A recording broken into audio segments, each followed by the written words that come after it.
রাধে রাধে বন্ধুরা, আমি পম্পা নতুন একটা ব্লগ নিয়ে চলে এসেছি। গুড আফটারনুন, সবাই কেমন আছো? আজকে আমি ইঁচড় চিংড়ি রান্না করবো। কী করেই আমি ইঁচড় কাটি সেটাই তোমাদের সাথে আমি শেয়ার করবো। ইঁচড়টা দেখো, হাফ ইঁচড়। এখানে অনেকটা ইঁচড় আছে, এখানে ক্যামেরাতে দূরে আছে বলে বোঝা যাচ্ছে না। আর এই দেখো, গাছ থেকে দুটো আম পেরেছি। এটা দিয়ে ছোট্ট একটা মিনি ব্লগ বানাবো, তো ওদের সামনে আসবে। তোমরা অবশ্যই তোমরা লাইক কমেন্ট করো, ঠিক আছে? চ্যানেলটা সাবস্ক্রাইব করতে কেউ ভুলবে না।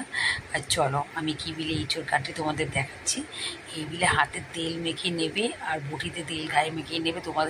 একটুও তোমার গায়ে আঠা লাগবে না। খুব সুন্দরভাবে ইজিলিভাবে ইঁচড়টা কাটা যাবে। চলো ইঁচড়টা কাটি, দেখাচ্ছি কী বিলে আমি ইঁচড় কাটি। আমি কী বিলে ইঁচড় কাটি, ইঁচড় তো মোটামুটি মনে সবাই পারে কাটতে। আমি বটিতে কাটতে আমার অসুবিধা হয় কেন, আমার 3বার অ্যাক্সিডেন্ট হয়েছিল। আমার হাতটা ব্যাকা আছে আর পাও অনেকটা চোট পেয়েছি, তাই বুঝতে পারি না, পাটা ছড়িয়ে বসেছে।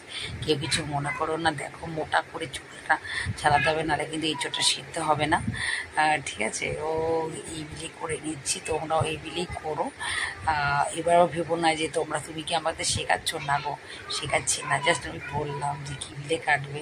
ঠিক আছে? মোটা করে কেটে মাঝখানে যে অংশ আছে, যে যে থাকে, ওটাকে ওই বিলে কাটতে হবে।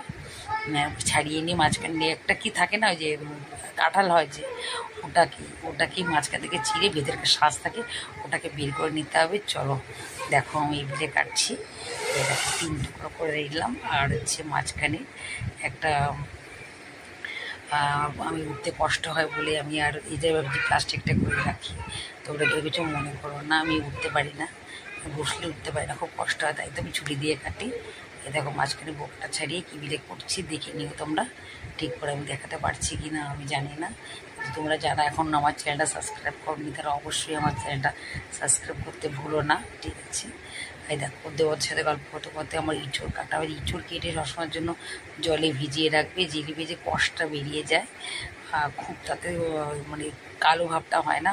ইঁচড়টা পরিষ্কার, যখন তুমি সেদ্ধ করবে একদম পুরো পরিষ্কার বেরোবে। এবার চলো, আমি চিংড়ি মাছটা কাটবো। কত বড় বড় চিংড়ি মাছ এনেছে জানো তো। তোমাদের ক্যামেরা আমি দেখাতে পারছি না, কেননা আমার ছেলে বাড়িতে নেই, ক্যামেরা ধরার কেউ নেই, তাই অনেকটাই দূরে। চিংড়ি মাছটা আমি কী বিলে ছাড়াচ্ছি দেখো। প্রথমে সুরগুলো আমি ছিঁড়ে নিই, তারপরে উপরে মাথার ওখান থেকে ভেঙে সরিয়ে দিই। তারপরে মাঝখানে একটা শক্তি আছে, ওটাকে ছাড়িয়ে নিচের দিক থেকে চাপ দিয়ে ব্যাস, মানে চিংড়ি মাছ ছাড়ানো হয়ে গেল। এরকম করে করে আমি সব ছাড়িয়ে নেব তোমাদের সামনেই, তোমরা দেখো। মোটামুটি আমি আর আমার তোমাদের সাথে মানে আমি প্রত্যেকের জিনিস শেয়ার না করলে তোমার ভালোই লাগে না। তোমরা প্লিজ আমাকে একটু বডিটাকে একটু সাপোর্ট করো, ঠিক আছে? দেখো, এক এক করে আমার সব চিংড়ি মাছ ছাড়ানো হয়ে গেল। আর যদি তোমরা এত পর্যন্ত ভিডিওটা দেখে দেখো, প্লিজ আমাকে একটা লাইক করে দিও, কেউ স্কিপ করে চলে যেও না। তোমাদের যেটা আমি সব থেকে একটা জিনিস আমি দেখাবো, আর চিংড়ি মাছের খোসা কী কী বাটা খাওয়া বলো। আমার ঠাকুমা শাশুড়ি ছিল, চিংড়ি মাছের মাথা বাটা খুব ভালো খেত, কিন্তু আমার ছেলে বা আমার হাজব্যান্ড কেউ খায় না, তাই আমি ফেলে দেবো। ভিডিওটা যদি তোমাদের ভালো লাগে অবশ্যই তোমরা আমার পাশে থেকো।